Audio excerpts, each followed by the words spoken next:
O beco era estreito, escuro, úmido, mas se Diana quisesse chegar a tempo para a última sessão onde seu noivo a aguardava, o beco era imprescindível. Era uma noite gelada, incomum para uma cidade litorânea onde o clima quente é uma trivialidade odiada por muitos. A lua não passava de uma figura disforme escondida atrás de nuvens chuvosas e relampejantes. Sua luz se limitava a um espectro alcalino em alguma parte do céu. De longe, causava algum tipo de inspiração. Diana olhava para o beco sentindo a hesitação refrear seus movimentos. Um passo em falso naquela calçada e um som de uma lata se amassando sob seus pés explodiu no ambiente e foi respondido por uma horda de cães. Entre latidos e ganidos, o beco era uma garganta negra que queria engoli-la. Um corredor que fazia os olhos dela se perderem em sua negritude pegajosa e claustrofóbica. Mas Diana estava atrasada. Por mais que estivesse morrendo de medo, a última sessão logo começaria e seu noivo odiaria perdê-la.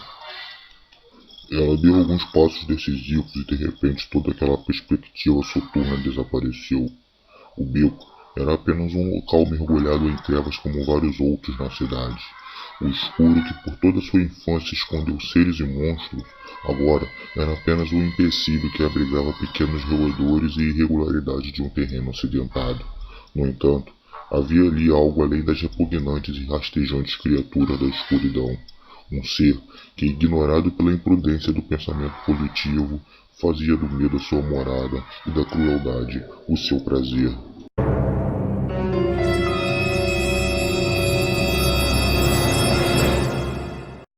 As largas passadas de Diana espocavam no silêncio obscuro enquanto seus olhos se adaptavam à escuridão. Coisas começavam a ganhar formas, uma lata de lixo aqui e outra acolá, uma pilha de entulho junto a uma das paredes e um poste que se erguia inutilmente para o céu. Encharcou um dos sapatos após pisar numa poça lamacenta e praguejou num primeiro momento até se dar conta de que era um detalhe irrelevante. Havia sentido algo se movendo em suas costas como se batesse as asas negras do anjo da morte. Olhou por sobre o ombro e nada viu além do lugar de onde tinha vindo. Tinha sido uma impressão? De qualquer forma, melhor faria se seguisse adiante e andasse mais depressa.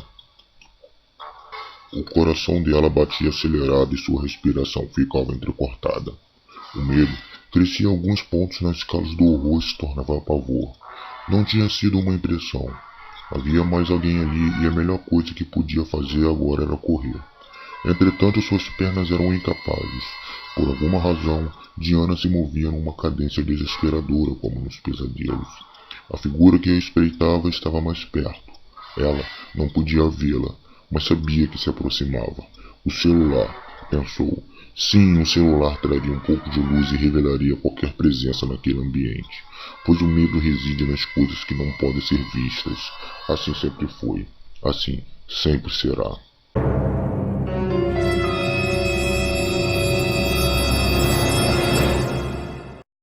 Seus dedos mergulhavam na bolsa em busca do aparelho. Lamentou com mórbido humor o fato de ser mulher numa hora como aquela e trazer tantas coisas para uma simples sessão de cinema. Sentiu seu estojo de maquiagem, moveu-o para o lado e o romance de mistério de 400 e poucas páginas surgiu como uma muralha intransponível. A angústia atingiu um ápice, porém não demorou para que aqueles dedos impetuosos finalmente encontrassem o bendito celular e se fechassem contra ele. Puxou-o com tanta avidez que por pouco não o deixou cair. Ela não queria sequer imaginar no quão trágico seria se o deixasse escapar, o que no fundo era um detalhe irrelevante daquela história.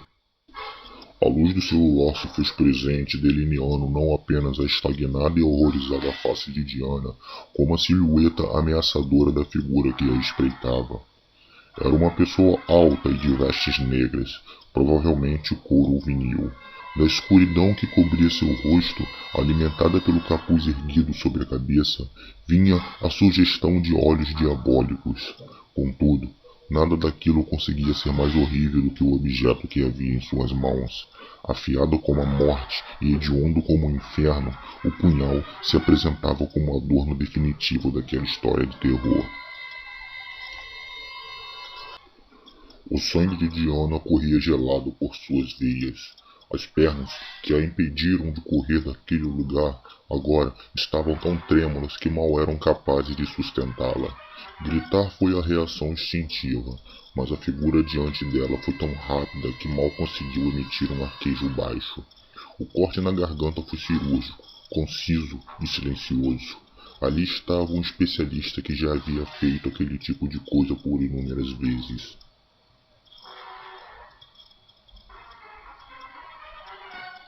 Imolada, Diana caiu de joelhos com o sangue escorrendo aos borbotões do profundo corte no pescoço. Ela gorgolejava, tentando inutilmente impedir que sua vida se esvaísse naquele ferimento. Porém, se afogava em seu próprio líquido vital, e o ambiente, que já era escuro, ficava ainda mais. Naqueles segundos derradeiros, fitou a bolsa que escapou de seus ombros, precisamente o romance de 400 e poucas páginas que saltara para fora e ficara sob a luz espectral do celular. Sem dúvida, um livro que nunca terminaria de ler, com muitas outras coisas que ficariam inacabadas. O escuro, que durante sua infância escondeu os monstros debaixo da cama e dentro dos armários, dessa vez escondeu algo que era bem pior do que aquelas criaturas. O cinema ficaria para outra oportunidade, para outra vida.